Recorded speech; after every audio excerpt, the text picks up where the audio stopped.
Sinead is my pal. She's a famous actress. And she's going to read a rather surprising thing that I found in the writings of James Baldwin. And it comes from a 1964 essay in Playboy, which is called The Uses of the Blues. The passage is about the othering and race relations in the United States during the Civil Rights era. The similarities with the Middle East today are very, very striking. Some of the language may seem unsuitable today, but it's the language that Baldwin used. Sinead. I'm very happy to read this particular piece.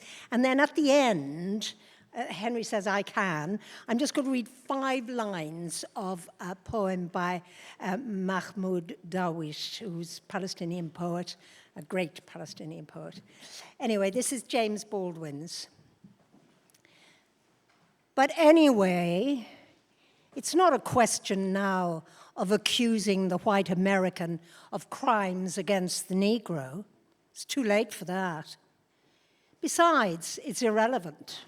Injustice, murder, the shedding of blood, unhappily, are commonplace. These things happen all the time and everywhere. And there's always a reason for it. People will always give themselves reasons for it. What I'm much more concerned about is what white Americans have done to themselves. What has been done to me is irrelevant, simply because there is nothing more you can do to me. But in doing it, you've done something to yourself.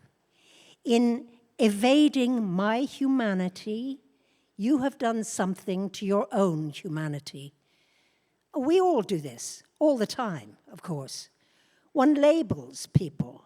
One labels them Jew, one labels them fascist, one labels them communist, one labels them Negro, one labels them white man. But in the doing of this, you've not described anything. You have not described me when you call me a nigger or when you call me a Negro leader. You've only described yourself. What I think of you says more about me than it can possibly say about you. This is a very simple law, and every Negro who intends to survive has to learn it very soon. Therefore, the Republic, among other things, has managed to create a body of people who have very little to lose. And there is nothing more dangerous in any republic, any state, any country, any time than men who have nothing to lose. Because you have given him thus his freedom, the American Negro can do whatever he likes, whatever he wills.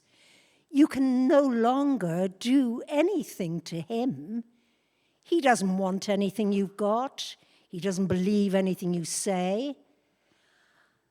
I don't know why, and I don't know how America arrived at this peculiar point of view. If one examines American history, there's no apparent reason for it. It's a bloody history, just as bloody as everybody else's history, as deluded, as fanatical.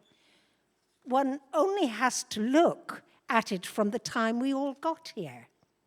Look at the Pilgrims, the Puritans, the people who presumably fled oppression in Europe only to set up a more oppressed society here.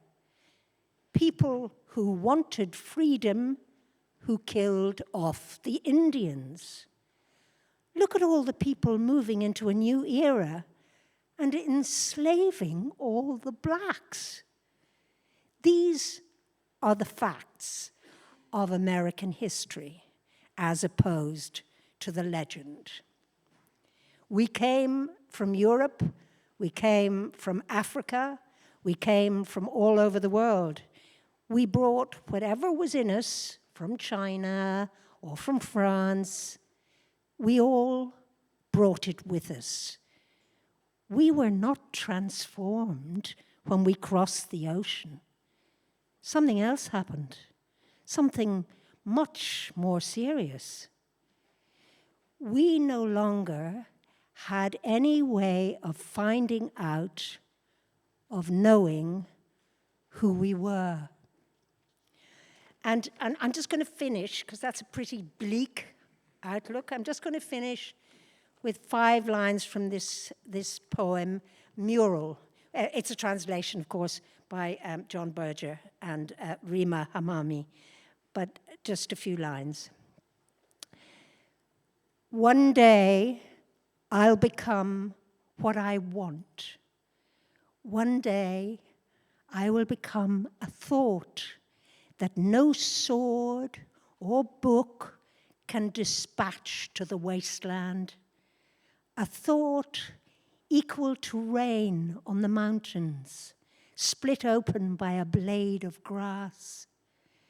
When power will not triumph and justice is not a fugitive.